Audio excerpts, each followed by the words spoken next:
പഠിക്കാൻ പോയപ്പോഴും the intention was to come back to India and sort of work here. എല്ലാവർക്കും അറിയാം സച്ചിന് tennis elbow ഉണ്ടായിരുന്നു. ഞങ്ങളുടെ ടീമിൽ ഡോക്ടേഴ്സും ഉണ്ട്, ഫിസിയോതെറാപ്പിസ്റ്റും ഉണ്ട്, ന്യൂട്രീഷനിസ്റ്റും ഉണ്ട്. Number of healthy years of life improve ചെയ്യുക എന്നുള്ളതാണ് നമ്മുടെ ഒരു ഒബ്ജക്റ്റീവ്. ഫാദറിന് ഡയബറ്റീസ് അങ്ങനത്തെ കണ്ടീഷൻസ് അവർ എക്സ്പീരിയൻസ് ചെയ്യുന്നുണ്ട്. അവർക്ക് കിട്ടുന്ന കെയറും ഒരു ഓപ്റ്റിമൽ കെയർ അല്ല എന്ന് എനിക്ക് തോന്നിയിട്ടുണ്ട് പലപ്പോഴും. Hi hello, it's me Sajana Saharas. ഇൻസ്പയറിന്റെ ഇൻസ്പിറേഷൻ നിറഞ്ഞ മറ്റൊരു സ്റ്റോറിയിലേക്ക് ഏവർക്കും സ്വാഗതം.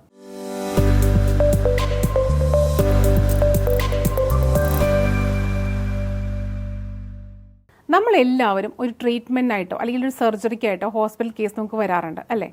പക്ഷേ ഒരു നോൺ സർജിക്കലായിട്ടുള്ള അല്ലെങ്കിൽ സൈഡ് എഫക്റ്റ് ഒന്നുമില്ലാത്ത ഒരു ട്രീറ്റ്മെൻറ്റ് നമുക്ക് പ്രൊവൈഡ് ചെയ്യുകയാണെങ്കിലോ, അല്ലെങ്കിൽ ആ ട്രീറ്റ്മെൻറ്റ് കഴിഞ്ഞ ശേഷം അല്ലെങ്കിൽ സർജറി കഴിഞ്ഞ ശേഷം എങ്ങനെ നമ്മുടെ ലൈഫ് സ്റ്റൈൽ മുന്നോട്ട് കൊണ്ടുപോകണം, അല്ലെങ്കിൽ ആ ഒരു ട്രീറ്റ്മെൻറ്റ് സംഭവിച്ചിട്ടുള്ള ഒരു അസുഖത്തിലേക്ക് എത്താതിരിക്കാൻ നമ്മൾ എന്തൊക്കെ ചെയ്യണം, ഇതെല്ലാം പറഞ്ഞു തരാൻ അല്ലെങ്കിൽ ടെക്നിക്സ് നമുക്ക് ഷെയർ ചെയ്യാൻ ഒരു സംവിധാനം ഉണ്ടെങ്കിലോ, അതാണ് മന ഹെൽത്ത്.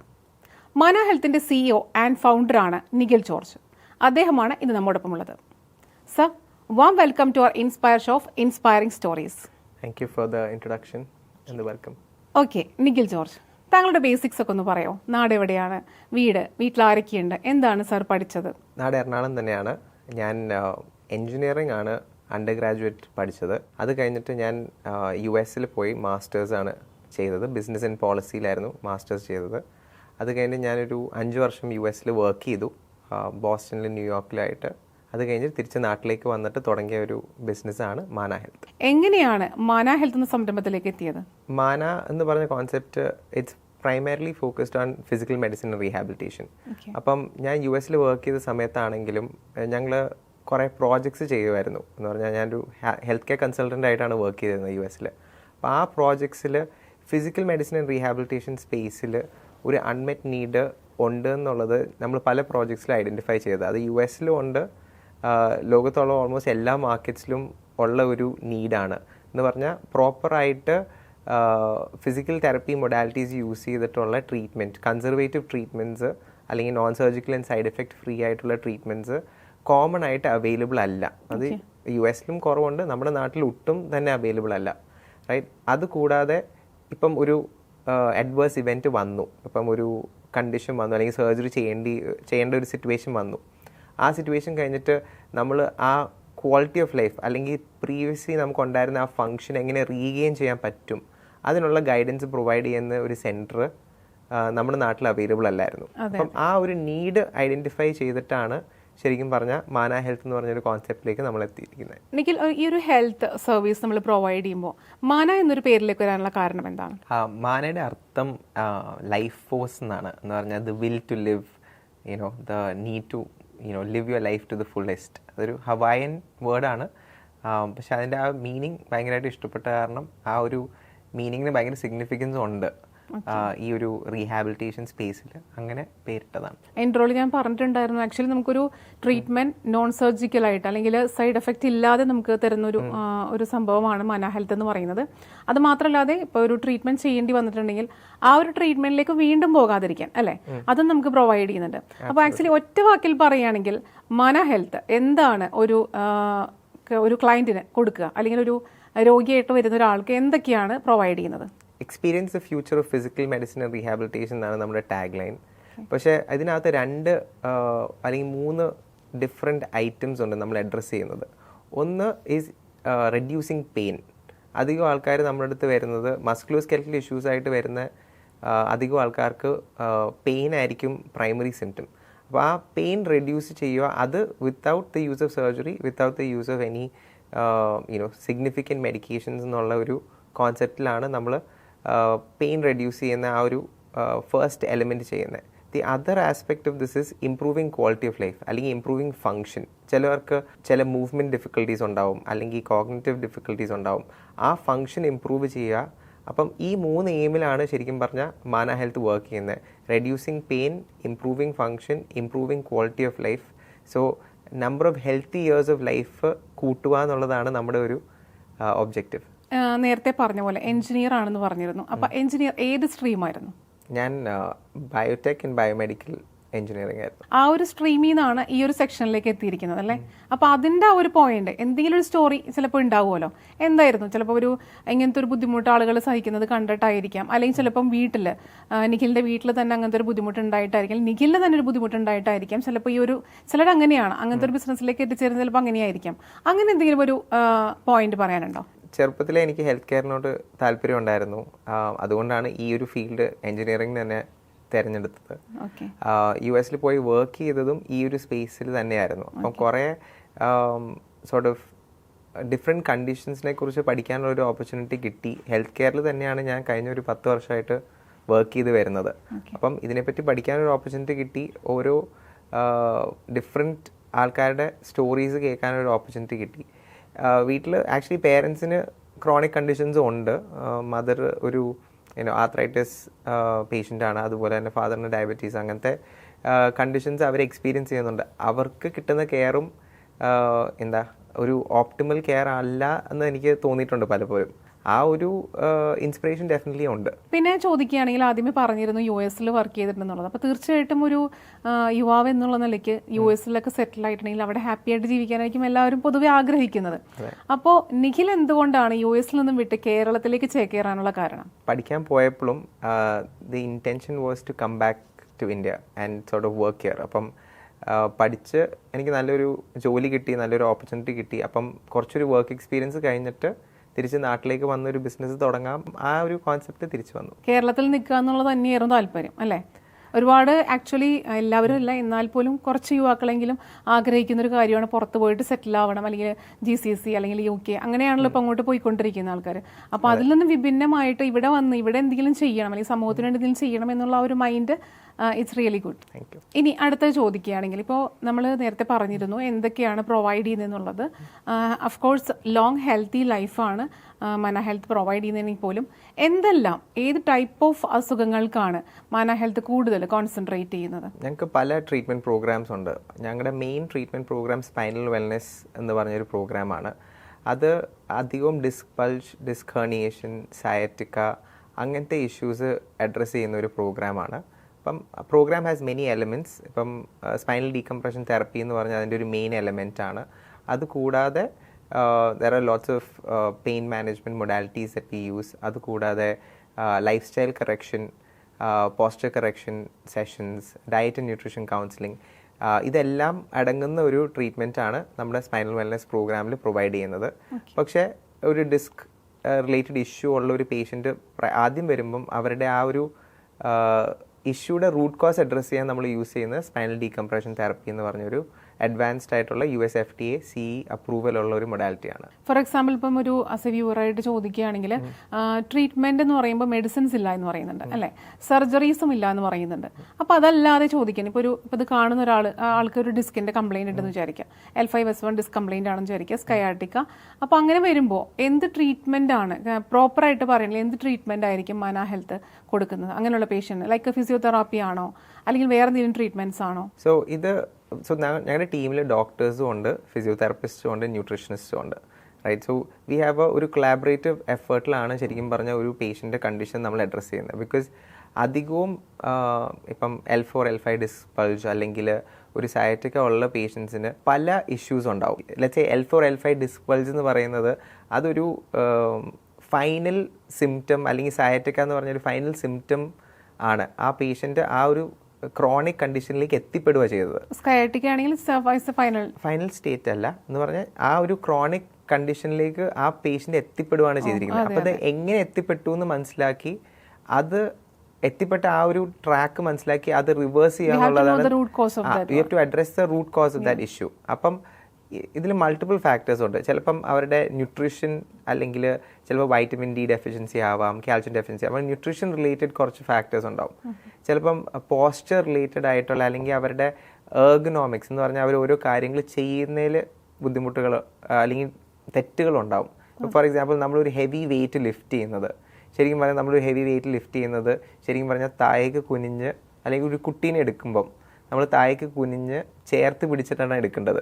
പക്ഷെ അധികം ആൾക്കാർ വെറുതെ കുനിഞ്ഞിട്ട് കുട്ടീനെ എടുക്കും. അപ്പം അതൊരു എററാണ് ഇൻ ടേംസ് ഓഫ് എർഗണോമിക്സ്.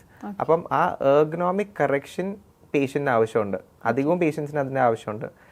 കുറേ പേഷ്യൻസ് ഇപ്പം ഡെസ്ക് ജോബ്സ് ചെയ്യുന്ന ആൾക്കാർക്ക് പോസ്റ്റർ കറക്ഷൻ്റെ ആവശ്യം ഉണ്ടാവും, അല്ലെങ്കിൽ നമ്മൾ ലാപ്ടോപ്പ് അല്ലെങ്കിൽ കമ്പ്യൂട്ടർ യൂസ് ചെയ്യുന്ന രീതിയുടെ കറക്ഷൻ ആവശ്യമുണ്ടാവും. കുറേ പേർക്ക് ന്യൂട്രീഷണൽ, ഞാൻ നേരത്തെ പറഞ്ഞ ന്യൂട്രീഷണൽ ഡെഫിഷ്യൻസീസ് ഉണ്ടാവും, അത് കറക്റ്റ് ചെയ്യേണ്ടി വരും. ഇതിൻ്റെയൊക്കെ ഒരു കൾമിനേഷൻ ആയിട്ടാണ് ശരിക്കും പറഞ്ഞാൽ ഈ ഡിസ്ക് ബൾജ് വരുന്നത്. ചിലവർ ചിലപ്പം ഒട്ടും എക്സസൈസ് ചെയ്യുന്നുണ്ടാവില്ല, അപ്പോൾ അവരുടെ ബാക്ക് മസിൽസും അബ്ഡോമിനൽ മസിൽസും ഭയങ്കര വീക്കാവും. അപ്പം ഈ മസിൽസ് ഒക്കെ വീക്ക് ആകുമ്പോഴാണ് ശരിക്കും പറഞ്ഞാൽ ഈ ഡിസ്ക് റിലേറ്റഡ് ഇഷ്യൂ വരുന്നത്. Because the pressure on the disc increases. Muscle വീക്കായ കാരണം ഡിസ്കിലുള്ള പ്രഷർ ഇൻക്രീസ് ചെയ്യുന്നു. അങ്ങനെയാണ് ഒരാൾക്ക് L4, L5 ഡിസ്ക് ബൾജോ സയാറ്റിക്ക ഒരു സിംറ്റം ആയിട്ട് വരുന്നത്. ഇത് എങ്ങനെ ഇവിടം വരെ എത്തി എന്നുള്ളത് മനസ്സിലാക്കി ആ ഇഷ്യൂസ് എല്ലാം കറക്റ്റ് ചെയ്താലേ ലോങ് ടേമിൽ ഈ പേഷ്യൻറ്റിന് ഇത് പിന്നെ ഉണ്ടാവാതിരിക്കത്തുള്ളൂ. നമ്മളിപ്പം L4, L5 disc bulge correct ചെയ്താലും right, they could have a disc bulge in a different disc level in the future.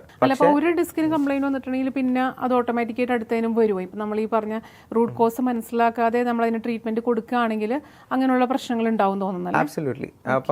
അപ്പം ഫോർ എക്സാമ്പിൾ മസിൽ സ്ട്രെങ്തനിങ് ഇല്ല, അല്ലെങ്കിൽ നമ്മുടെ എർഗണോമിക്സ് കറക്റ്റ് ചെയ്യുന്നില്ല, ഡയറ്റ് ആൻഡ് ന്യൂട്രീഷൻ കറക്റ്റ് ചെയ്തില്ലെങ്കിൽ ഡെഫിനറ്റ്ലി വേറൊരു disk ലെവലിൽ ഈ സെയിം ഇഷ്യൂ റിക്കർ ചെയ്യാനുള്ള എല്ലാ ചാൻസസും ഉണ്ട്. ഇതിന്റെ ഒരു ഇപ്പോൾ സ്കയാറ്റിക്കയാണ് ലാസ്റ്റ് സ്റ്റേജ് എന്ന് പറഞ്ഞു. ലാസ്റ്റ് സ്റ്റേജ് അല്ല, ഒരു ക്രോണിക് സ്റ്റേജ് എന്ന് പറഞ്ഞു. സ്കയാറ്റിക്ക നമ്മൾ ചികിത്സിക്കാതൊക്കെ ഇരിക്കുകയാണെങ്കിൽ, ഇപ്പോൾ ഡിസ്കിന്റെ പ്രോബ്ലംസ് നമ്മൾ ചികിത്സിക്കാതെ ഇരിക്കുകയാണെങ്കിൽ എന്താണ് അതിന്റെ ഒരു ഭവിഷ്യത്ത് വരുന്നത്? ശരിക്കും പറഞ്ഞാൽ നമുക്ക് ഒരു ലോസ് ഓഫ് സെൻസേഷൻ ആയിരിക്കും ശരിക്കും പറഞ്ഞാൽ വരുന്നത്. ഇപ്പം ലോവർ ബാക്കിൽ എന്ന് പറഞ്ഞാൽ L4, L5 അല്ലെങ്കിൽ ലംബാർ ഏരിയയിലുള്ള ഡിസ്കിലെ ഇഷ്യൂസ് ആണെങ്കിൽ ശരിക്കും പറഞ്ഞാൽ നമുക്ക് കാലിലേക്ക് തരിപ്പ് അല്ലെങ്കിൽ കാലിലേക്ക് ഡെഫിഷ്യൻസീസ് ആണ് ശരിക്കും പറഞ്ഞാൽ അധികവും വരുന്നത്. അപ്പം ചിലപ്പോൾ നമുക്ക് കാലിൽ ചപ്പലിട്ടിട്ടുണ്ടെങ്കിലും ചപ്പൽ ഊരിപ്പോകുന്നത് നമ്മൾ അറിയാതെ വരും. അപ്പോൾ ആ ഒരു ഡെഫിഷ്യൻസീസ് ആണ് ശരിക്കും പറഞ്ഞാൽ നമുക്ക് ആ കണ്ടീഷൻ ട്രീറ്റ് ചെയ്യാതെ പോകുമ്പോൾ അധികവും ഉണ്ടാകുന്നത്. ആ ഒരു സ്റ്റേജിലായി കഴിഞ്ഞാൽ ശരിക്കും പറഞ്ഞാൽ ചിലപ്പോൾ സർജറി ചെയ്താലും അത് റിവേഴ്സ് ചെയ്യാൻ പറ്റത്തില്ല. അപ്പം ശരിക്കും പറഞ്ഞാൽ ഒരു ഫസ്റ്റ് സ്റ്റെപ്പായിട്ട് അധികം ആൾക്കാർ ഒരു സ്പൈൻ സ്പെഷ്യലിസ്റ്റിൻ്റെ അടുത്ത് പോകും. മെഡിസിൻസ് ആണ് ഫസ്റ്റ് ലൈൻ ഓഫ് ട്രീറ്റ്മെൻറ്റ്. അപ്പം ഒരു സെക്കൻഡ് ലൈൻ ഓഫ് ട്രീറ്റ്മെൻറ്റ് ആയിട്ട് അവർക്ക് കൺസിഡർ ചെയ്യാൻ പറ്റുന്നത് ഞങ്ങളുടെ ഈ സ്പൈനൽ വെൽനസ് പ്രോഗ്രാം പോലത്തെ ആക്ച്വലി ടെസ്റ്റുകളും പ്രൊവൈഡ് ചെയ്യുന്നുണ്ടോ മാന ഹെൽത്ത്? ലൈക്ക് ഇപ്പോൾ MRI ചെയ്യണം അല്ലെങ്കിൽ അങ്ങനത്തെ ടെസ്റ്റുകൾ നമുക്ക് പ്രൊവൈഡ് ചെയ്യുന്നുണ്ടോ? ഞങ്ങൾ MRI പ്രൊവൈഡ് ചെയ്യുന്നത് യൂഷ്വലി നമ്മൾ ഡയഗ്നോസ് ചെയ്യാൻ വേണ്ടി ഞങ്ങളുടെ തന്നെ ഒരു കുറച്ച് അസസ്മെൻ്റ് ഉണ്ട്.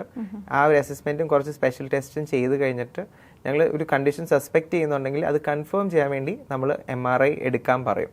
അപ്പോൾ പേഷ്യൻ്റ് പോയി MRI എടുത്ത് വന്ന് ആ ഒരു കൺഫേം ഡയഗ്നോസിസിൻ്റെ ബേസിസിൽ മാത്രമേ നമ്മൾ ട്രീറ്റ്മെൻറ്റ് പ്രോഗ്രാം സെലക്ട് ചെയ്ത് ട്രീറ്റ്മെൻറ്റിലേക്ക് കടക്കാറുള്ളൂ. ഇതിൽ മാന ഹെൽത്ത് ആക്ച്വലി എവിടെയാണ് സെൻറ്റർ നമുക്കുള്ളത്? അല്ലെങ്കിൽ ഇപ്പോൾ ഒരു വേറെ ഏതെങ്കിലും സെൻറ്ററുമായിട്ട് കൊളാബ് ചെയ്തിട്ടാണോ വർക്ക് ചെയ്യുന്നത്, അസോസിയേറ്റ് ചെയ്തിട്ടാണോ എന്നുള്ളതൊക്കെ ഒന്ന് ജസ്റ്റ് അറിയണമെന്നുണ്ടായിരുന്നു. മാനയ്ക്ക് ഇപ്പം 3 സെൻറ്റേഴ്സാണുള്ളത്. ഒന്ന് രാജഗിരി ഹോസ്പിറ്റൽ ആലുവ, അതിൽ advance wellness and rehabilitation department നടത്തുന്നത് മാന ഹെൽത്ത് ആണ്. സോ ഹോസ്പിറ്റലിനകത്ത് തന്നെ ഒരു ഡിപ്പാർട്ട്മെൻറ്റാണ് മാന മാനേജ് ചെയ്യുന്നത്. രണ്ടാമത് ഞങ്ങൾക്ക് കാലിക്കറ്റ് ഒരു സെൻറ്ററുണ്ട്, എരഞ്ഞിപ്പാലത്താണ്. പിന്നെ പെരിന്തൽമണ്ണയിൽ ഒരു സെൻറ്ററുണ്ട്. അതാണ് ഞങ്ങളുടെ തേർഡ് സെൻറ്റർ. ഫസ്റ്റ് രാജഗിരിയിലാണോ വന്നത്?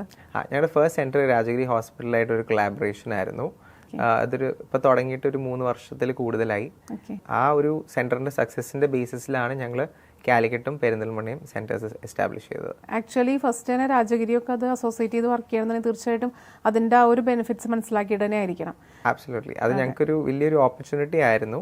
പക്ഷേ രാജഗിരി ഹോസ്പിറ്റലിൽ ഒരു കൺസർവേറ്റീവ് ട്രീറ്റ്മെൻറ്റ്സ്, ഇപ്പോൾ നോൺ സർജിക്കൽ ട്രീറ്റ്മെൻറ്റ്സിനൊരു ഓപ്പർച്യൂണിറ്റി വേണമെന്ന് അവിടുത്തെ മാനേജ്മെൻറ്റിന് തോന്നിയ കാരണമാണ് ഞങ്ങൾക്ക് അങ്ങനെ ഒരു ഓപ്പർച്യൂണിറ്റി കിട്ടിയത്.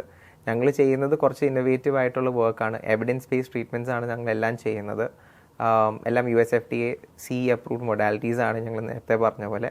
അപ്പം അങ്ങനത്തെ മൊഡാലിറ്റീസും അങ്ങനത്തെ എവിഡൻസ് ബേസ്ഡ് പ്രോഗ്രാംസും നമ്മുടെ നാട്ടിൽ, കേരളത്തിൽ മാത്രമല്ല ഇന്ത്യയിൽ തന്നെ കുറവാണുള്ളത്. അപ്പം അങ്ങനെ ഒരു പ്രോഗ്രാം ഇൻട്രൊഡ്യൂസ് ചെയ്യാം എന്ന് പറഞ്ഞപ്പം അവർക്കും താല്പര്യമായിരുന്നു. So we thought it was a great opportunity. ഞാനും ആക്ച്വലി ഇങ്ങനെ കേട്ടേക്കുന്നത് വളരെ കുറവാണ്. ഇപ്പം നമ്മൾ ലൈഫ് സ്റ്റൈലായിട്ടുള്ള ഒരു മാനേജ്മെന്റ് അല്ലെങ്കിൽ അങ്ങനത്തെ ഒരു ട്രീറ്റ്മെന്റ്സ് പറയുമ്പോൾ നമ്മൾ ആയുർവേദത്തിലൊക്കെ നമ്മൾ അങ്ങനെ കേട്ടിട്ടുണ്ട് പലതും. പക്ഷേ ഇങ്ങനത്തെ ഒരു ഇതിൽ ഈ ഒരു ടൈപ്പ് ട്രീറ്റ്മെന്റ്, അതായത് non surgical and side effect ഒന്നും ഇല്ലാത്തൊരു ട്രീറ്റ്മെന്റ്സ് ഒക്കെ നമ്മൾ അധികം കേട്ടിട്ടില്ല. അപ്പോൾ അത് നമുക്ക് പ്രൊവൈഡ് ചെയ്യുന്നുണ്ടല്ലേ?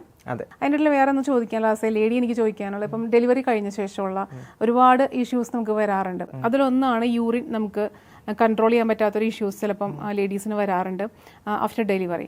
അപ്പോൾ അതിന് എന്തൊക്കെ ട്രീറ്റ്മെൻറ്റ്സ് അല്ലെങ്കിൽ എന്താണ് മന ഹെൽത്ത് പ്രൊവൈഡ് ചെയ്യുന്നത്? ഞങ്ങൾ റീസെൻ്റ്ലി ഒരു pelvic floor strengthening program launch ചെയ്തിട്ടുണ്ടായിരുന്നു. ബേസിക്കലി അത് ഒരു high intensity focus electromagnetic chair ആണ് അതിൻ്റെ ഒരു ട്രീറ്റ്മെൻറ്റ് മൊഡാലിറ്റി. ആഫ്റ്റർ പ്രഗ്നൻസി അധികം ആൾക്കാർക്ക് പെൽവിക് ഫ്ലോറിന് വീക്ക്നെസ് വരും. അപ്പം നമ്മൾ ചുമയ്ക്കുമ്പോഴോ കുനിയുമ്പോഴോ ചാടുമ്പോഴോ കുറച്ച് മൂത്രം പോകുന്ന പോലെ ഒരു ഫീലിംഗ്, അത് മൂത്രം പോകുന്ന ഒരു ഡിഫിക്കൽട്ടി അധികം ലേഡീസിന് വരാറുണ്ട്. അപ്പം അതിന് പെൽവിക് ഫ്ലോ സ്ട്രെങ്തനിങ് ആണ് പ്രൈമറിലി ചെയ്യേണ്ടത്. കീഗൽ എക്സസൈസ് ചെയ്യണം എന്നാണ് ആൾക്കാർ പറയുന്നത്. അപ്പം ഈ പെൽവിക് ഫ്ലോ സ്ട്രെങ്തനിങ് ചെയറിൽ ഒരു 30 മിനിറ്റ്സ് ഇരിക്കുവാണെങ്കിൽ ഇത് ഒരു 11,000 കീഗൽ എക്സസൈസസ് ചെയ്യുന്നതിന് ഇക്വാലൻ്റ് ആണ്. അപ്പം ഓൾമോസ്റ്റ് ഒരു 6 സെഷൻസ് ഓഫ് ഈ ഒരു ട്രീറ്റ്മെൻറ്റ് ചെയ്ത് കഴിയുമ്പം പെൽവിക് ഫ്ലോറിന് നല്ലൊരു സ്ട്രെങ്തനിങ് നമുക്ക് പ്രൊവൈഡ് ചെയ്യാൻ പറ്റും. അതിൻ്റെ കൂടെ തന്നെ എക്സസൈസും കുറച്ച് ലൈഫ് സ്റ്റൈൽ ഗൈഡൻസും കൂടെ ചെയ്യുവാണെങ്കിൽ ഈ ഒരു ഇഷ്യൂ ഓൾമോസ്റ്റ് നല്ല രീതിയിൽ റിസോൾവ് ചെയ്യാൻ പറ്റും. ഒരുപാട് ലേഡീസ് പറയാൻ പറ്റാത്ത ഒരു ഇഷ്യൂ ആണ്, കാരണം അത് മാറ്റിയെടുക്കാനും കുറച്ച് ബുദ്ധിമുട്ടാണ്. ആക്ച്വലി ഇങ്ങനത്തെ ഒരു സംഭവം അതിലുണ്ടെന്നുണ്ടെങ്കിൽ തീർച്ചയായിട്ടും അത് ഭയങ്കരമായിട്ട് ബെനിഫിറ്റ് ആയിക്കോളും. എന്താ ചെയറിന്റെ പേരൊന്നും കൂടെ പറയുമോ? അതൊരു പെൽവിക് ഫ്ലോ സ്ട്രെങ്തനിങ് ചെയർ ആണ്. അതിൻ്റെ treatment is high intensity focused electro magnetic therapy. അത് ബേസിക്കലി ഒരു ഇലക്ട്രോ മാഗ്നറ്റിക് സ്റ്റിമുലേഷൻ ആണ്. അത് മസിൽ കോൺട്രാക്ഷൻ കോസ് ചെയ്യും. അപ്പം ആ മസിൽ കോൺട്രാക്ട് ചെയ്ത് റിലാക്സ് ചെയ്ത് കോൺട്രാക്ട് ചെയ്ത് റിലാക്സ് ചെയ്ത് വരുമ്പം ആ മസിലിന് സ്ട്രെങ്തനിങ് വരും. നമ്മൾ ജിമ്മിൽ പോയി കുറച്ച് വെയിറ്റ് എടുക്കുമ്പം എക്സസൈസ് മൂവ്മെന്റ് വെച്ചിട്ടാണല്ലോ സ്ട്രെങ്തനിങ് ഉണ്ടാവുന്നത്. ആ സെയിം രീതിയിൽ പെൽവിക് ഫ്ലോർ മസിൽ സ്ട്രെങ്തൻ ചെയ്യാനുള്ള ഒരു മൊഡാലിറ്റി ആണിത്. ബിക്കോസ് ആ പെൽവിക് ഫ്ലോർ മസിൽ കറക്റ്റായിട്ട് ഐഡന്റിഫൈ ചെയ്ത് അതിന്റെ സ്ട്രെങ്തനിങ് ചെയ്യാൻ ആൾക്കാർക്ക് ഭയങ്കര ബുദ്ധിമുട്ട് വരാറുണ്ട്. അപ്പം നമ്മൾ ഫിസിയോതെറാപ്പിസ്റ്റ് ആണെങ്കിലും ഡോക്ടേഴ്സ് ആണെങ്കിലും പെൽവിക് ഫ്ലോർ മസിൽ സ്ട്രെങ്തൻ ചെയ്യാൻ പറയുമ്പം ആൾക്കാർ ചെയ്യുന്ന എക്സസൈസ് വെച്ച് ചിലപ്പം ആ കറക്റ്റ് മസിൽ സ്ട്രെങ്തൻ ആവുന്നുണ്ടോ എന്ന് നമുക്ക് അറിയാൻ പറ്റുന്നില്ല. അപ്പം ഈ ചെയറിൽ കറക്റ്റ് ആ ഒരു മസിലിനെ തന്നെ നമുക്ക് സ്ട്രെങ്തൻ ചെയ്യാൻ പറ്റും. അതിൻ്റെ കൂടെ കുറച്ച് എക്സസൈസസും കുറച്ച് ലൈഫ് സ്റ്റൈൽ കറക്ഷൻസും കൂടെ ചെയ്തു പോയി കഴിഞ്ഞാൽ ഈ ഒരു പ്രോബ്ലം റിസോൾവ് ചെയ്യാൻ പറ്റുന്നതാണ്. അതുപോലെ തന്നെ ഇപ്പം ലേഡീസിനെ വിട്ട് നോക്കുകയാണെങ്കിൽ ഒരുപാട് നമ്മളിപ്പോൾ കേൾക്കുന്നുണ്ട് ഹാർട്ട് അറ്റാക്ക് വരുന്നത് അല്ലെങ്കിൽ സ്ട്രോക്ക് വരുന്നതൊക്കെ നമ്മൾ കേൾക്കാറുണ്ട്. അപ്പോൾ ഈ ഒരു അവസ്ഥയിലേക്ക് എത്താതിരിക്കാനായിട്ട് അല്ലെങ്കിൽ എത്തിക്കഴിഞ്ഞിട്ടുണ്ടെങ്കിൽ നമുക്കതിൽ നിന്നും റിക്കവറി ചെയ്യാനായിട്ടുള്ള എന്തെങ്കിലും ഒരു ട്രീറ്റ്മെൻറ്റ്സ് നമുക്ക് മാന ഹെൽത്ത് പ്രൊവൈഡ് ചെയ്യുന്നുണ്ടോ? ഞങ്ങൾക്ക് പോസ്റ്റ് സ്ട്രോക്ക് അല്ലെങ്കിൽ ട്രോമാറ്റിക് ബ്രെയിൻ ഇഞ്ചുറി റിക്കവറി എന്നുള്ളൊരു പ്രോഗ്രാം ഉണ്ട്. അത് ഞങ്ങളുടെ രാജഗിരി സെൻറ്ററിലാണ് ഞങ്ങൾ അധികവും ഇംപ്ലിമെൻറ്റ് ചെയ്യുന്നത്. കുറേ അഡ്വാൻസ് മൊഡാലിറ്റീസ് ആ പ്രോഗ്രാമിൽ ഇൻവോൾവ് ആണ്. പക്ഷേ അതിൻ്റെ ഞാൻ നേരത്തെ പറഞ്ഞ പോലെ improving function is or improving quality of life is 2 things that മാന ഫോക്കസസ് ഓൺ. അപ്പം ആ അധികവും സ്ട്രോക്ക് കഴിഞ്ഞിട്ട് ആൾക്കാർക്ക് ഏതെങ്കിലും ഒരു ഫങ്ഷണൽ ഡിഫിക്കൽട്ടി ആയിരിക്കും ഉണ്ടാകുന്നത്. ചിലപ്പം അവർക്ക് ഹാൻഡ് ഫങ്ഷൻ ഡിഫിക്കൽട്ടി ഉണ്ടാവാം, ചിലപ്പം ഗേറ്റിൻ്റെ ഡിഫിക്കൽട്ടി അല്ലെങ്കിൽ നടക്കാനുള്ള ബുദ്ധിമുട്ടുണ്ടാവാം, റൈറ്റ്. ചിലവർക്ക് കോഗ്നിറ്റീവ് ഡിഫിക്കൽട്ടി അല്ലെങ്കിൽ ഡെഫിസിറ്റ്സ് ഉണ്ടാവാം സ്ട്രോക്ക് കഴിഞ്ഞിട്ട്, റൈറ്റ്. അല്ലെങ്കിൽ അത് മെമ്മറി റിലേറ്റഡ് ആവാം, അല്ലെങ്കിൽ ഒരു സീക്വൻസിൽ കാര്യങ്ങൾ ചെയ്യുന്നതാവാം. ഈ തരം ഡിഫിക്കൽട്ടീസ് ആണ് ശരിക്കും പറഞ്ഞാൽ അല്ലെങ്കിൽ സ്ട്രോക്ക് അല്ലെങ്കിൽ ട്രോമാറ്റിക് ബ്രെയിൻ ഇഞ്ചുറി കഴിഞ്ഞിട്ട് പേഷ്യൻസിന് ഉണ്ടാവുന്നത്. അപ്പം അവരുടെ ഒരു ഇനിഷ്യൽ ഇൻ്റർവെൻഷൻ ഉണ്ടാവും എന്ന് പറഞ്ഞാൽ ഒരു ന്യൂറോളജിസ്റ്റ് ഇൻ്റർവീൻ ചെയ്ത് ആ ഒരു കറക്ഷൻ ചെയ്യും. അത് കഴിഞ്ഞിട്ടാണ് റീഹാബിലിറ്റേഷൻ ഫേസിലേക്ക് ആൾക്കാർ വരുന്നത്. അപ്പോൾ ആ റീഹാബിലിറ്റേഷൻ ഫേസിൽ ഒരു ഗോൾ ഓറിയൻറ്റഡ് അപ്രോച്ച് ഭയങ്കര ക്രിട്ടിക്കലാണ്. അപ്പോൾ ആ ഒരു ഗോൾ ഓറിയൻറ്റഡ് അപ്രോച്ചാണ് മാന ആ സ്ട്രോക്ക് റീഹാബിലിറ്റേഷനും അല്ലെങ്കിൽ ട്രോമാറ്റിക് ബ്രെയിൻ ഇഞ്ചുറി റീഹാബിലിറ്റേഷനും പ്രൊവൈഡ് ചെയ്യുന്നത്. അപ്പം thus advanced modalities like hyperbaric oxygen therapy, right. Smart glove എന്ന് പറഞ്ഞ ഒരു ഹാൻഡ് ഫങ്ഷൻ ട്രെയിനിങ് ടൂളുണ്ട്, റൈറ്റ്. അതൊരു game based hand function improve ചെയ്യാനുള്ള ഒരു ടൂളാണ്. അപ്പം കൈയുടെ മൂവ്മെൻറ്റിന് ഡിഫിക്കൽട്ടി ഉള്ള ആൾക്കാർ അല്ലെങ്കിൽ ഫിംഗേഴ്സിൻ്റെ മൂവ്മെൻറ്റിന് ഡിഫിക്കൽട്ടി ഉള്ള ആൾക്കാർക്ക് ഭയങ്കര എഫക്റ്റീവ് ആയിട്ടുള്ളൊരു ടൂളാണത്. പിന്നെ ഗേറ്റ് റീഹാബിലിറ്റേഷൻ ഞങ്ങൾ പ്രൊവൈഡ് ചെയ്യുന്നുണ്ട്, കോഗ്നിറ്റീവ് റീഹാബിലിറ്റേഷൻ. അപ്പം മെമ്മറി റിലേറ്റഡ് ഇഷ്യൂസ് ഉള്ള ആൾക്കാർക്ക് അല്ലെങ്കിൽ സീക്വൻസിൽ കാര്യങ്ങൾ ഓർത്ത് വെക്കാൻ ബുദ്ധിമുട്ടുള്ള ആൾക്കാർക്ക്. ഈ കോഗ്നിറ്റീവ് എന്ന് പറയുമ്പോൾ ആക്ച്വലി അതാണോ വരുന്നത്? ഫോർ എക്സാമ്പിൾ പറയുകയാണെങ്കിൽ യെസ്, കോഗ്നിറ്റീവിൽ ആ ഒരു 3-4 ഫങ്ഷൻസ് വരുന്നുണ്ട്. അപ്പം ആ ഫങ്ഷൻസ് എല്ലാം നമ്മൾ ഒരു കോഗ്നിറ്റീവ് ടൂൾ വെച്ച് ഒരു ഗെയിം ബേസ്ഡ് ടൂൾ വെച്ച് നമുക്ക് ആ ഒരു റിക്കവറി എനേബിൾ ചെയ്യാൻ പറ്റും. ഇത് തന്നെ ശരിക്കും പറഞ്ഞാൽ ഈ ഡിമെൻഷ്യ ഉള്ള പേഷ്യൻസ്, ഇപ്പം വാസ്കുലർ ഡിമെൻഷ്യ ആവാം, അല്ലെങ്കിൽ ആൽസൈമേഴ്സ് റിലേറ്റഡ് ഡിമെൻഷ്യ ആവാം, അല്ലെങ്കിൽ പാർക്കിൻസൺസ്, അങ്ങനത്തെ ന്യൂറോ ഡീജനറേറ്റീവ് കണ്ടീഷൻസ് ഉള്ള പേഷ്യൻസിനും ഈ കോഗ്നിറ്റീവ് റീഹാബിലിറ്റേഷൻ ടൂൾസ് ഭയങ്കര ഹെൽപ്ഫുൾ ആണ്. ഈവൻ ഈ ഹാൻഡ് ഫങ്ഷൻ ടൂൾ ആണെങ്കിലും ഇങ്ങനത്തെ പേഷ്യൻസിനും ഹെൽപ്ഫുൾ ആണ്. ബിക്കോസ് അത് ഒരു combination of cognition and hand function ആണ് വരുന്നത്. പിന്നെ ഞങ്ങൾ സ്മാർട്ട് പെഗ് ബോർഡ് എന്ന് പറഞ്ഞൊരു ടൂൾ യൂസ് ചെയ്യുന്നുണ്ട്. അതും കോഗ്നിറ്റീവ് റീഹാബിലിറ്റേഷനും മെമ്മറി റിലേറ്റഡ് ഫങ്ഷൻസിന് ഭയങ്കര യൂസ്ഫുൾ ആയിട്ടുള്ള ഒരു ടൂളാണ്. ഒരു എക്സൈറ്റ്മെന്റിൽ ഞാൻ ചോദിക്കുകയാണ്, ആക്ച്വലി ഗ്ലൗസ് എന്ന് പറഞ്ഞല്ലോ, ആൻഡ് ഹൗ ഇറ്റ് വർക്ക്സ്?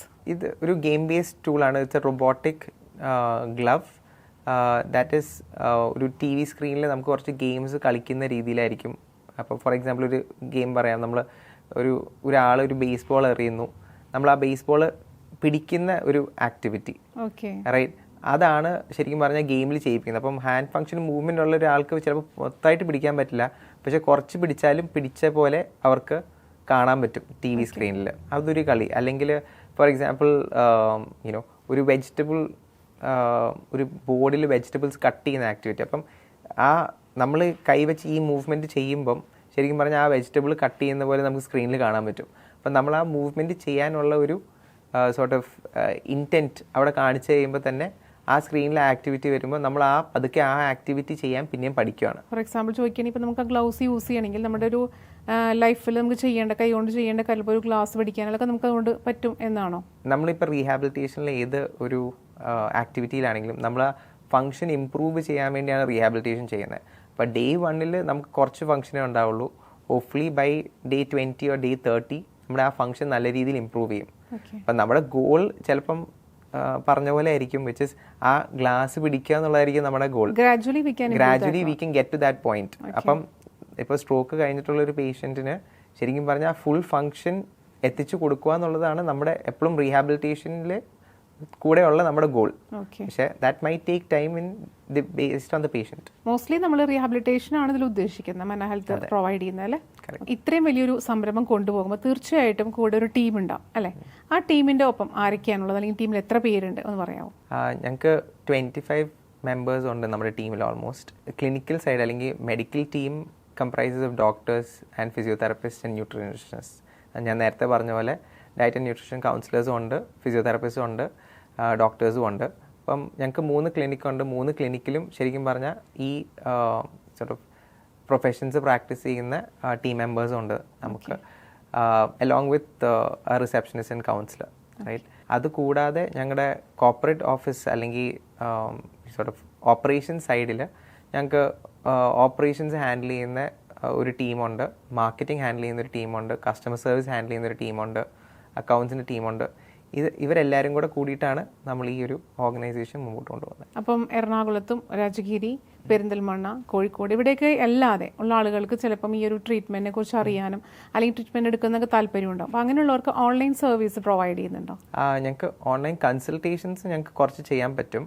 പക്ഷേ അധികവും കണ്ടീഷൻസിന് ഞങ്ങൾക്കൊരു ഫിസിക്കൽ അസസ്മെൻ്റ് ഇല്ലാതെ ഒരു ആക്യുറേറ്റ് ഡയഗ്നോസിസിലേക്ക് എത്താൻ പറ്റില്ല. അപ്പം ആ ദൂരെയുള്ള പേഷ്യൻസിൻ്റെ അടുത്ത് ഞങ്ങളുടെ ഏതെങ്കിലും ഒരു ക്ലിനിക്ക് വിസിറ്റ് ചെയ്തിട്ട് അവിടുത്തെ ഫിസിക്കൽ അസസ്മെൻറ്റിൻ്റെ ബേസിസിൽ ഒരു ഡയഗ്നോസിസിലേക്ക് എത്തിക്കഴിയുമ്പോൾ പിന്നെ ട്രീറ്റ്മെൻറ്റ് പ്ലാൻസ് സോർട്ട് ഓഫ് പറയാമെന്നാണ് പറയുന്നത്. അപ്പോൾ ആ ഒരു ഡയഗ്നോസിസിൻ്റെ ബേസിലാണ് നമ്മൾ ട്രീറ്റ്മെൻറ്റ് പ്ലാൻ പറയുന്നത്. ചിലപ്പോൾ ട്രീറ്റ്മെൻറ്റ് പ്ലാൻ ഒരാഴ്ചത്തെ ട്രീറ്റ്മെൻറ്റ് പ്ലാൻ ആയിരിക്കും, ചിലപ്പോൾ അത് 1.5 മാസത്തെ ട്രീറ്റ്മെൻറ്റ് അല്ലെങ്കിൽ 2 മാസത്തെ ട്രീറ്റ്മെൻറ്റ് ആവാം. അത് it all depends on the condition and the diagnosis. Actually 3 years ആയില്ലേ ഇത് നമ്മൾ സ്റ്റാർട്ട് ചെയ്തിട്ടല്ലേ? അപ്പോൾ എത്രത്തോളം പേഷ്യൻസ് നമുക്ക് ഇതിൽ ഈ ഒരു സർവീസ് അവരെടുത്തിട്ടുണ്ടാവും? 1000-ൽ കൂടുതൽ പേഷ്യൻസിനെ നമ്മൾ ഓരോ സെന്ററിലും ചിലപ്പോൾ ഹാൻഡിൽ ചെയ്തിട്ടുണ്ടാവും. So we had lot of centres, lot of people come through ആ സെന്റേഴ്സ്. ഞങ്ങളുടെ patient satisfaction numbers are very good.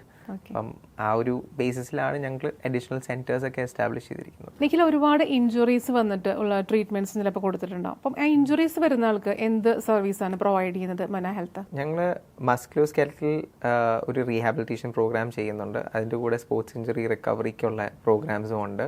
അപ്പം മസ്ക്യുലോസ്കെലറ്റൽ ഇഷ്യൂസ് ശരിക്കും പറഞ്ഞാൽ എല്ലാവർക്കും വരുന്ന ഇഷ്യൂസാണ്. വീട്ടമ്മമാർ തൊട്ട് പ്ലംബേഴ്സ്, സ്പോർട്സ്മെൻ എല്ലാവർക്കും വരുന്ന ഇഷ്യൂസാണ്. ഇപ്പം എല്ലാവർക്കും അറിയാം സച്ചിന് ടെന്നീസ് എൽബോ ഉണ്ടായിരുന്നു. അപ്പോൾ ടെന്നീസ് എൽബോ ശരിക്കും പറഞ്ഞാൽ ഏറ്റവും കൂടുതൽ കണ്ടുവരുന്നത് പ്ലംബേഴ്സിലും ഇലക്ട്രീഷ്യൻസിലാണ്. ബിക്കോസ് റിപ്പീറ്റഡ് മൂവ്മെന്റ്സ് വരുമ്പോഴാണ് ശരിക്കും പറഞ്ഞാൽ ആ ഒരു ഇഷ്യൂ വരുന്നത്. സച്ചിനാകുമ്പോൾ repeated movement batting related movement ആയിരുന്നു. പക്ഷേ ശരിക്കും പറഞ്ഞാൽ ഒരു പ്ലംബറിന് ചിലപ്പം നെയിലടിക്കുന്ന മൂവ്മെന്റ് ആവും. അപ്പോൾ ആ ഒരു റിപ്പീറ്റഡ് മൂവ്മെൻറ്റ് കാരണം അങ്ങനത്തെ ഇഷ്യൂസ് വരുന്നത്. അങ്ങനത്തെ ഇഷ്യൂസ് റിസോൾവ് ചെയ്യാനുള്ളൊരു പ്രോഗ്രാമുണ്ട്. അപ്പം extra corporal shock wave therapy എന്ന് പറഞ്ഞൊരു മൊഡാലിറ്റിയാണ് ഞങ്ങൾ യൂസ് ചെയ്യുന്നത്. ക്രയോ തെറപ്പി എന്ന് പറഞ്ഞ വേറൊരു മൊഡാലിറ്റിയും യൂസ് ചെയ്യുന്നുണ്ട്. അതിൻ്റെ കൂടെ ഇതിൻ്റെ റിലേറ്റഡ് ആയിട്ടുള്ള എക്സസൈസസും കാര്യങ്ങളൊക്കെ ഉണ്ടാവും. അപ്പം പ്ലാന്റാ ഫേസൈറ്റിസ് ഇപ്പം വീട്ടമ്മമാർക്ക് വരുന്നൊരു ഇഷ്യൂ ആണ് എന്ന് പറഞ്ഞാൽ രാവിലെ എണീക്കുമ്പം ആദ്യത്തെ ഒരു 3-4 സ്റ്റെപ്പ് വെക്കാനുള്ള ഒരു വേദന, റൈറ്റ്? അതാണ് പ്ലാന്റാ ഫേസൈറ്റിസ്. കാലിൻ്റെ അടിയിലാണ് ശരിക്കും പറഞ്ഞാൽ നമുക്ക് വേദന വരുന്നത്. നോർമൽ ആൾക്കാർക്ക് വരുന്ന കണ്ടീഷൻസ് ആണ്. വളരെ എളുപ്പത്തിൽ സോൾവ് ചെയ്യാൻ പറ്റുന്ന ഇഷ്യൂസാണ് ഇഫ് ഡയഗ്നോസ്ഡ് കറക്റ്റ്ലി. അപ്പം ഇതിൻ്റെയൊക്കെ കൺസർവേറ്റീവ് ട്രീറ്റ്മെൻറ്റ്സ് എന്ന് പറഞ്ഞാൽ സൈഡ് എഫക്റ്റ് ഒന്നും ഇല്ലാത്ത നോൺ സർജിക്കൽ ആയിട്ടുള്ള ട്രീറ്റ്മെൻറ്റ്സ് നമ്മൾ പ്രൊവൈഡ് ചെയ്യുന്നുണ്ട്. പിന്നെ സ്പോർട്സ് ഇഞ്ചുറീസ്, നേരത്തെ പറഞ്ഞ പോലെ ACL ഡാമേജ് അല്ലെങ്കിൽ rotator cuff injury, shoulder, badminton പ്ലെയേഴ്സിന് വരുന്ന ഷോൾഡറിൻ്റെ ഇഞ്ചുറി, ACL ഡാമേജ് അധികം ഫുട്ബോൾ പ്ലെയേഴ്സിനാണ് വരുന്നത്. ഇതിൻ്റെയൊക്കെ സർജറിക്ക് ഉള്ള സ്റ്റേജ് ആയിട്ട് എന്ന് പറഞ്ഞൊരു ഫുൾ ടെയർ അല്ലാത്ത കേസസിലൊക്കെ ഞങ്ങൾക്ക് റീഹാബിലിറ്റേഷനിൽ കൂടെ തന്നെ അവരെ തിരിച്ച് ആ ഒരു നോർമൽ ഫംഗ്ഷനിലേക്ക് ചിലപ്പോൾ എത്തിക്കാൻ പറ്റിയെന്ന് വരും. ഇപ്പം അത് പറ്റാത്തൊരു സിറ്റുവേഷനാണ്, സർജറി ചെയ്യേണ്ട ഒരു സിറ്റുവേഷൻ ആണെങ്കിൽ സർജറി കഴിഞ്ഞിട്ടാണെങ്കിലും ഈ പേഷ്യൻസ് റീഹാബിലിറ്റേഷൻ ഇല്ലാതെ ഇവർക്ക് ഫുൾ ഫംഗ്ഷനിലേക്ക് എത്താൻ പറ്റില്ല. അപ്പം ആ ഒരു പോസ്റ്റ് സർജിക്കൽ റീഹാബിലിറ്റേഷൻ നമ്മൾ പ്രൊവൈഡ് ചെയ്യുന്നുണ്ട്. നിഖിൽ, ആക്ച്വലി നമുക്കൊരു അസുഖം വന്നിട്ടുണ്ടെങ്കിൽ തീർച്ചയായിട്ടും നമ്മൾ പോകുന്ന ട്രീറ്റ്മെൻറ്റ്സ് എന്ന് പറഞ്ഞാൽ അലോപ്പതി ഉണ്ടാവും, ആയുർവേദിക് ഉണ്ടാവും, അല്ലെങ്കിൽ ഹോമിയോ, അങ്ങനെയുള്ള ട്രീറ്റ്മെൻറ്റ്സിലേക്കാണ് നമ്മൾ പോവുക. മന ഹെൽത്ത് എന്ത് ടൈപ്പ് ഓഫ് ട്രീറ്റ്മെൻ്റ് ആണ് പ്രൊവൈഡ് ചെയ്യുന്നത്? ഞങ്ങളുടെ ട്രീറ്റ്മെൻറ്റ്സ് എല്ലാം പ്യുവർലി അലോപ്പത്തിക് ട്രീറ്റ്മെൻറ്റ്സ് ആണ്. മീനിങ് എവിഡൻസ് ബേസ്ഡ് ട്രീറ്റ്മെൻറ്റ്സ് ആണ്. എവിഡൻസ് ബേസ്ഡ് ട്രീറ്റ്മെൻറ്റ്സിന് എല്ലാത്തിനും ഒരു റീസെർച്ച് ബാക്കിംഗ് ഉണ്ട്. കുറേ സ്റ്റഡീസ് പബ്ലിഷ് ചെയ്ത് അതിൻ്റെ എഫക്റ്റീവ്നെസ്സും സേഫ്റ്റിയും പ്രൂവൺ ആയിട്ടുള്ള ട്രീറ്റ്മെൻറ്റ്സ് ആണ് ഞങ്ങളുടെ സെൻറ്റേഴ്സിൽ പ്രൊവൈഡ് ചെയ്യുന്നത്. ഞങ്ങൾ യൂസ് ചെയ്യുന്ന എല്ലാ മൊഡാലിറ്റീസും US FDA and CE approved ആണ്. ഈ 2 അക്രഡിറ്റേഷൻ കിട്ടണമെങ്കിൽ കുറേ പേപ്പേഴ്സ് പബ്ലിഷ് ചെയ്ത് ആ ട്രീറ്റ്മെൻറ്റിൻ്റെ എഫക്റ്റീവ്നെസ് പ്രൂവ് ചെയ്യണം, അതുപോലെ തന്നെ അതിൻ്റെ സേഫ്റ്റിയും പ്രൂവ് ചെയ്യണം. അപ്പം എഫക്റ്റീവും സേഫും ആയിട്ടുള്ള ട്രീറ്റ്മെൻറ്റ്സ് ആണ് നമ്മൾ മാനയിൽ പ്രൊവൈഡ് ചെയ്യുന്നത്. ഇറ്റ്സ് എവിഡൻസ് ബേസ്ഡ് എന്ന് പറയുമ്പോൾ ഫോർ എക്സാമ്പിൾ ഒരു അസുഖത്തിന് എവിഡൻസ് ബേസ്ഡ് എങ്ങനെയാണ്, അതെങ്ങനെയാണ് നമ്മൾ നോക്കുന്നത്? ഇപ്പം ഫോർ എക്സാമ്പിൾ ഡിസ്ക് ബൾജ് അങ്ങനത്തെ ഒരു ഇഷ്യൂ, റൈറ്റ്? അപ്പോൾ ഡിസ്ക് ബൾജ് ഉള്ള ഒരു 100 അല്ലെങ്കിൽ 1000 പേഷ്യൻസിൽ ഈ ട്രീറ്റ്മെൻറ്റ് ട്രൈ ചെയ്തിട്ടുണ്ടാവും. ആ ട്രൈ ചെയ്ത് ആ ഇഷ്യൂ സോൾവ് ചെയ്ത ഒരു ട്രീറ്റ്മെൻറ്റ് മൊഡാലിറ്റി ആയിരിക്കും ഇത്. അപ്പം നമ്മൾ നേരത്തെ ടെന്നീസ് എൽബോനെ കുറിച്ച് പറഞ്ഞു. അപ്പം ടെന്നീസ് എൽബോ ഉള്ള പല പേഷ്യൻസിലും എന്ന് പറഞ്ഞാൽ ഒരു 500-1000 പേഷ്യൻസിൽ ഈ മൊഡാലിറ്റി ട്രൈ ചെയ്ത് ടെന്നീസ് എൽബോ റിസോൾവ് ചെയ്യാൻ പറ്റിയ കാരണമാണ് ആ extra corporal shock wave therapy എന്ന് പറഞ്ഞ ഒരു മൊഡാലിറ്റി അതിന് വേണ്ടി ഇൻഡിക്കേറ്റഡ് ആവുന്നത്. അപ്പം അങ്ങനെ ഓരോ കണ്ടീഷനും ഇൻഡിക്കേറ്റഡ് ആയിട്ടുള്ള ട്രീറ്റ്മെൻറ്റ് മൊഡാലിറ്റീസ് ആണ് നമ്മൾ ആ ഒരു കണ്ടീഷന് യൂസ് ചെയ്യുന്നത്. അതുപോലെ തന്നെ മറ്റൊരു ഇഷ്യൂ ആണ് മുട്ട് തേയ്മാനം എന്നൊക്കെ പറയുന്നത്. തീർച്ചയായിട്ടും ഒരു ഏജ്ഡ് ആയിട്ടുള്ള ആൾക്കാർക്ക് ഒരുപാട് കഷ്ടപ്പെടുന്നുണ്ട് മുട്ട് തേയ്മാനത്തിലൂടെയൊക്കെ. അപ്പം അവർക്ക് എന്ത് സർവീസാണ് മന ഹെൽത്ത് പ്രൊവൈഡ് ചെയ്യുന്നത്? മുട്ട് തേയ്മാനത്തിന് ഞങ്ങൾക്ക് ആർത്രൈറ്റിസ് വെൽനെസ് പ്രോഗ്രാം എന്ന് പറഞ്ഞൊരു പ്രോഗ്രാമുണ്ട്. മുട്ട് തേയ്മാനത്തിന് കുറേ ഗ്രേഡ്സ് ഉണ്ട്. Grade 1, grade 2, grade 3, grade 4. അപ്പം ഒരു ഗ്രേഡ് 4 ഒക്കെ ആയിക്കഴിഞ്ഞാൽ അധികം ആൾക്കാർ നീ റീപ്ലേസ്മെൻറ്റ് സർജറിക്കാണ് പോകുന്നത്. പക്ഷേ അതിന് മുമ്പായിട്ട് ഗ്രേഡ് 1, ഗ്രേഡ് 2 അല്ലെങ്കിൽ ഗ്രേഡ് 3 സ്റ്റേജസിലൊക്കെ ശരിക്കും പറഞ്ഞാൽ ഞങ്ങൾക്കൊരു നല്ലൊരു സൊല്യൂഷൻ പ്രൊവൈഡ് ചെയ്യാൻ പറ്റും പേഷ്യൻസിന്. ബേസിക്കലി മുട്ടിൻ്റെ തേയ്മാനം അധികവും ഈ കാർട്ടിലേജിൻ്റെ ഡീജനറേഷൻ കാരണമാണ് ഉണ്ടാകുന്നത്. അപ്പോൾ ആ കാർട്ടിലേജിൻ്റെ റിപ്പയറും അതുപോലെ തന്നെ ആ പെയിനും ഇൻഫ്ലമേഷനും കുറയ്ക്കാൻ പൾസ് സിഗ്നൽ തെറപ്പി എന്ന് പറഞ്ഞൊരു മൊഡാലിറ്റി ഞങ്ങൾ യൂസ് ചെയ്യുന്നുണ്ട്. അതുകൊണ്ട് ആക്ച്വലി ലോങ് ടേം നല്ലൊരു റിസൾട്ട് ഞങ്ങൾ കണ്ടുവരുന്നുണ്ട്. ഇത് ഓൾമോസ്റ്റ് രാജഗിരിയിൽ ഓൾമോസ്റ്റ് 3 years ആയിട്ട് ഞങ്ങൾ യൂസ് ചെയ്യുന്ന ഒരു മൊഡാലിറ്റിയാണ്. ലോങ് ടേം റിക്കവറി പേഷ്യൻസിന് നമ്മൾ കാണുന്നുണ്ട് ഈ ഒരു മൊഡാലിറ്റി യൂസ് ചെയ്ത്. അറ്റ്ലീസ്റ്റ് ഈ സർജറി കുറേ വർഷത്തേക്ക് നമുക്ക് പ്രൊലോങ് ചെയ്യാൻ എന്ന് പറഞ്ഞാൽ പുട്ട് ഓഫ് ചെയ്യാൻ പറ്റും potentially by doing this treatment. അപ്പം മുട്ടിൻ്റെ ഫംഗ്ഷൻ ആ വേദനയും ഇഷ്യൂസൊക്കെ മാറ്റിയിട്ട് നോർമൽ ഫംഗ്ഷനിലേക്ക് എത്തിക്കുക എന്നുള്ളതാണ് നമ്മുടെ ഒബ്ജക്റ്റീവ് അവിടെ. അപ്പം ആർത്രൈറ്റിസിനെ കുറിച്ചും അല്ലെങ്കിൽ സ്ട്രോക്ക് ഉണ്ടായാലുള്ള ബുദ്ധിമുട്ട്, സ്കാറ്റിക്, ഇതിൻ്റെയൊക്കെ നമ്മൾ പറഞ്ഞു കഴിഞ്ഞു. അപ്പോൾ ഈ ഒരു അസുഖങ്ങളിലേക്കൊക്കെ വരാതിരിക്കാൻ ബേസിക് ആയിട്ട് നമ്മൾ ചെയ്യാന്ന് പറയുന്നത് വെയിറ്റ് ലോസ് മാനേജ്മെന്റ് ആണ്. അപ്പോൾ ഈ വെയിറ്റ് ലോസ് മാനേജ്മെന്റിന് എന്ത് ട്രീറ്റ്മെന്റ് അല്ലെങ്കിൽ എന്ത് സർവീസാണ് മന ഹെൽത്ത് പ്രൊവൈഡ് ചെയ്യുന്നത്? സോ ഈ അമിതവണ്ണം റിസോൾവ് ചെയ്യാൻ വേണ്ടി ഞങ്ങൾ ആക്സെപ്റ്റൻസ് ബേസ്ഡ് ബിഹേവിയറൽ തെറപ്പി എന്ന് പറഞ്ഞ ഒരു റീസെർച്ച് ബേസ്ഡ് അല്ലെങ്കിൽ എവിഡൻസ് ബേസ്ഡ് ആയിട്ടുള്ള ഒരു ട്രീറ്റ്മെൻറ്റ് പ്രോഗ്രാം ഇൻട്രൊഡ്യൂസ് ചെയ്തിട്ടുണ്ട്. അതിൻ്റെ കൂടെ തന്നെ ആക്സെപ്റ്റൻസ് ബേസ്ഡ് ബിഹേവിയറൽ തെറപ്പിയുടെ കൂടെ തന്നെ നമ്മളിപ്പോൾ കോമൺ ആയിട്ട് യൂസ് ചെയ്യുന്ന physical therapy modalities, right, high intensity focused electromagnetic therapy അല്ലെങ്കിൽ ഷോക്ക് വേവ് തെറപ്പി, ഇതെല്ലാം യൂസ് ചെയ്ത് ഒരു കമ്പൈൻഡ് ആയിട്ടുള്ളൊരു പ്രോഗ്രാം, ഒരു weight loss and management program നമ്മൾ ഇപ്പോൾ സ്റ്റാർട്ട് ചെയ്തിട്ടുണ്ട്. ഇതിൻ്റെ പ്രത്യേകത എന്താണെന്ന് വെച്ച് കഴിഞ്ഞാൽ അധികം ആൾക്കാർക്ക് ശരിക്കും പറഞ്ഞാൽ വെയിറ്റ് ലൂസ് ചെയ്യാൻ ബുദ്ധിമുട്ടില്ല. എന്ന് പറഞ്ഞാൽ 2-3 മാസം എന്തെങ്കിലുമൊക്കെ ചെയ്ത് നമുക്ക് ചിലപ്പോൾ വെയിറ്റ് കുറയും. പക്ഷെ അത് മെയിൻറ്റെയിൻ ചെയ്ത് പോകാനാണ് ഏറ്റവും വലിയ ബുദ്ധിമുട്ട് വരുന്നത്. സോ ഈ പ്രോഗ്രാം വഴി ഞങ്ങൾ പഠിപ്പിച്ചു കൊടുക്കുന്നത് എങ്ങനെ സോർട്ട് ഓഫ് ഹെൽത്തി ആയിട്ട് സിസ്റ്റമാറ്റിക് ആയിട്ട്, ഈവൻ ഇപ്പോൾ മെഡിക്കൽ കണ്ടീഷൻ ഉള്ള ഒരാളാണെങ്കിലും റൈറ്റ്, ഹെൽത്തി ആയിട്ട് സിസ്റ്റമാറ്റിക് ആയിട്ട് വെയിറ്റ് എങ്ങനെ കുറയ്ക്കാൻ പറ്റും, പിന്നെ കുറച്ച് psychological tools to keep the weight off. നമ്മൾ ആ വെയിറ്റ് ലോസ് നമ്മൾ അറ്റൈൻ ചെയ്തു, ഇപ്പോൾ let's say 10 kgs 15 kgs weight loss നമ്മൾ അറ്റൈൻ ചെയ്തു എന്ന് വെച്ചോ, അത് നമ്മൾ എങ്ങനെ മെയിൻറ്റെയിൻ ചെയ്യണം, ഈ 2 ആസ്പെക്റ്റും പഠിപ്പിച്ചു കൊടുക്കുന്ന ഒരു പ്രോഗ്രാമാണ് അക്സെപ്റ്റൻസ് ബേസ്ഡ് ബിഹേവിയറൽ തെറപ്പി. അത് സപ്പോർട്ടിംഗ് ആയിട്ട് നമ്മൾ ഈ മൊഡാലിറ്റീസും യൂസ് ചെയ്യുന്ന കാരണം നല്ലൊരു change, not just weight loss but inch ലോസും നമുക്ക് പ്രൊവൈഡ് ചെയ്യാൻ പറ്റും. അല്ലെങ്കിൽ തീർച്ചയായിട്ടും ഈ പറഞ്ഞ സ്റ്റേറ്റ് ഓഫ് കണ്ടീഷൻസ് ഒക്കെ ഒരുപാട് ആളുകൾ സഹിക്കുന്നതാണ്. അപ്പോൾ അത് തീർച്ചയായിട്ടും നമ്മുടെ കേരളത്തിൽ മാത്രമല്ല, ഔട്ട് ഓഫ് കേരളയും ഒരുപാട് ആൾക്കാർക്ക് ഇങ്ങനത്തെ ഒരു ബുദ്ധിമുട്ടുണ്ടാവും. അപ്പോൾ ഈ ബുദ്ധിമുട്ടുകൾ സഹിക്കുന്ന ആൾക്കാർക്ക് അല്ലെങ്കിൽ ബുദ്ധിമുട്ടുകൾ ഈ പ്രയാസങ്ങളിൽ പോകുന്ന ആൾക്കാർക്ക് ഈ ഒരു സർവീസ് കിട്ടണമെന്ന് താല്പര്യമുണ്ടാവും. അങ്ങനെ വരുമ്പോൾ നമ്മൾ എങ്ങനെയാണ് ഒരു ഫ്രാഞ്ചൈസി കാര്യങ്ങളൊക്കെ അങ്ങോട്ട് കൊടുക്കുന്നത്, ഏത് രീതിയിലാണ്? ഞങ്ങളിപ്പം കേരളത്തിൽ ആകെ 3 സെൻറ്റേഴ്സ് നമുക്കുള്ളൂ. ഞങ്ങൾക്ക് പൊട്ടൻഷ്യലി ഒരു 6-7 സെൻറ്റർ നമുക്ക് കേരളത്തിൽ തന്നെ എസ്റ്റാബ്ലിഷ് ചെയ്യാൻ പറ്റിയെന്ന് വരും. അപ്പം തൃശ്ശൂർ, തിരുവല്ല, കണ്ണൂർ, ട്രിവാൻഡ്രം ഇങ്ങനത്തെ ലൊക്കേഷൻസിലേക്ക് ഞങ്ങൾക്ക് എക്സ്പാൻഡ് ചെയ്താൽ കൊള്ളാമെന്നുണ്ട്. അതൊരു ഫ്രാഞ്ചൈസി അല്ലെങ്കിൽ ഒരു പാർട്ട്ണർഷിപ്പ് മോഡലിലാണ് ഞങ്ങൾ എക്സ്പാൻഡ് ചെയ്യാൻ ഉദ്ദേശിക്കുന്നത്. അതൊരു infrastructure and equipment sort of partnership എന്നുള്ള രീതിയിലായിരിക്കും ഞങ്ങൾ മുമ്പോട്ട് പോകുന്നത്. അതുപോലെ തന്നെ കേരളത്തിൻ്റെ പുറത്തേക്ക് ഇപ്പം തമിഴ്നാട്, കർണാടക, ആന്ധ്രാപ്രദേശ്, തെലങ്കാന, ഓൾമോസ്റ്റ് എല്ലാ സൗത്ത് ഇന്ത്യൻ സ്റ്റേറ്റ്സിലും ഇങ്ങനത്തെ സെൻറ്റേഴ്സ് എസ്റ്റാബ്ലിഷ് ചെയ്താൽ കൊള്ളാമെന്ന് ഞങ്ങൾക്കുണ്ട്. അപ്പം വേറൊരു സ്റ്റേറ്റിലേക്ക് പോകുമ്പം ആ ഒരു സ്റ്റേറ്റിൽ ലോക്കലായിട്ടുള്ള ഒരു മാസ്റ്റർ ഫ്രാഞ്ചൈസി പാർട്ട്ണർ എന്നുള്ള രീതിയിലായിരിക്കും ഞങ്ങൾ ആ ഒരു എക്സ്പാൻഷൻ പ്ലാൻ ചെയ്യുന്നത്. ആ ഒരു master franchise partner 1-2 centres establish ചെയ്തിട്ട് പിന്നെ സബ് ഫ്രാഞ്ചൈസീസും അല്ലെങ്കിൽ സബ് പാർട്ട്ണർഷിപ്സും ഇതിലേക്ക് പോകാം എന്നുള്ളൊരു ഉദ്ദേശത്തിലാണ് ഞങ്ങളിപ്പോൾ നിൽക്കുന്നത്. ഞങ്ങളുടെ മോഡൽ ശരിക്കും പറഞ്ഞാൽ ഒരു പ്യുവർ ഫ്രാഞ്ചൈസിങ് മോഡൽ അല്ല. ശരിക്കും പറഞ്ഞാൽ ഞങ്ങളുടെ സെൻറ്റേഴ്സ് എല്ലാം ഞങ്ങൾ തന്നെയാണ് ഓപ്പറേറ്റ് ചെയ്യുന്നത്. അപ്പം ഈവൻ ഇഫ് ഇറ്റ് ഇസ് ഒരു ഇൻഫ്രാസ്ട്രക്ചറിലും എക്യുപ്മെൻറ്റിലും ഒരു ഇൻവെസ്റ്റ് ചെയ്യുവാണെങ്കിലും അതിൻ്റെ ഓപ്പറേഷൻ മാന തന്നെയായിരിക്കും ഹാൻഡിൽ ചെയ്യുന്നത്. ബിക്കോസ് ഹെൽത്ത് കെയർ ആയ കാരണം അങ്ങനത്തെ ഒരു സെൻറ്റർ ശരിക്കും പറഞ്ഞാൽ ഒരു എക്സ്റ്റേണൽ ഇൻവെസ്റ്റർ അല്ലെങ്കിൽ ഒരു മെഡിക്കൽ ഫീൽഡ് ബാക്ക്ഗ്രൗണ്ട് ഇല്ലാത്തൊരു ഇൻവെസ്റ്ററിന് ചിലപ്പോൾ മാനേജ് ചെയ്യാൻ പറ്റിയെന്ന് വരില്ല. ആൻഡ് ഞങ്ങളുടെ ബ്രാൻഡ് നെയിം, ഞങ്ങളുടെ quality of service is associated with ആ ബ്രാൻഡ് നെയിം.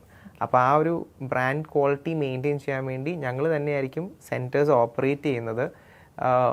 ഹുവെവർ ഇസ് ഇൻവെസ്റ്റിംഗ് അവരൊരു പാസീവ് ഇൻവെസ്റ്റേഴ്സ് തന്നെയായിരിക്കും in the running of the centre. നമുക്ക് എല്ലാവർക്കും തീർച്ചയായിട്ടും ഒരു ട്രീറ്റ്മെൻറ്റ്, ഒരു ഹോസ്പിറ്റൽ വിസിറ്റ്, ഒരു സർജറി ഒക്കെ എപ്പോഴെങ്കിലും ആവശ്യമായി വന്നിട്ടുണ്ടാവും. പക്ഷേ ആ ഒരു അസുഖം വരുമ്പോൾ ആ ഒരു സർജറിയിലേക്ക് പോകാതെ അല്ലെങ്കിൽ റിസ്ക് ഫ്രീ ആയിട്ടുള്ള ട്രീറ്റ്മെൻറ്റ് നമുക്ക് പ്രൊവൈഡ് ചെയ്യുന്നതാണ് മന ഹെൽത്ത്. സോ ആ മന ഹെൽത്തിൻ്റെ വിശേഷങ്ങളാണ് നിഖിൽ ജോർജുമായിട്ട് നമ്മൾ ഇത്ര നേരം പങ്കുവച്ചത്.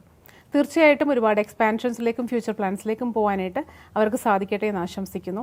അതോടൊപ്പം തന്നെ ഇൻസ്പയറിംഗ് ആയിട്ടുള്ള ഒരുപാട് സ്റ്റോറീസ് ഇൻസ്പയറിലൂടെ ഇനി കാണാം എന്ന പ്രതീക്ഷയോടെ it's me Sajna Sara signing of.